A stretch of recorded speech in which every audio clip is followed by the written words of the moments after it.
একদিন রবিবার সকালে হঠাৎ বাড়িতে কিছু বন্ধু বান্ধবের আগমন হলো। তাদের সরল আবদার সবাই মিলে সেই পুরনো দিনের মতো সিঙ্গারা, জিলিপি, চা সহযোগে কিছুক্ষণ জমিয়ে আড্ডা দেওয়া। সুতরাং পাড়ার বিখ্যাত দোকানটি থেকে প্রকাণ্ড ঠোঙ্গা করে প্রায় গোটা 20 সিঙ্গারা ও গোটা 30 জিলিপি নিয়ে বাড়ি ঢুকলাম।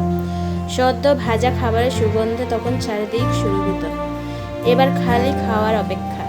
খাবারগুলি রেকাবিতে ঢেলে খেতে বসলাম। গল্পগুজব করতে করতে জিলিপির রস চাটছি। হঠাৎ খাবারের বিশাল ঠোঙ্গাগুলি দৃষ্টি আকর্ষণ করলো। শূন্য অবস্থায় সেগুলি তখন নেহাত অনাদৃতের মতো মাটিতে গড়াগড়ি দিচ্ছে। রবিবাসরীয় আড্ডা থেকে হঠাৎই চোখ চলে গেল একটির দিকে। সেখান থেকেই এই গল্পের সূত্রপাত। ঠোঙ্গা পড়ে দেখেছেন কখনো? খুবই মনোরঞ্জক ও জ্ঞানবর্ধক হয় এগুলি।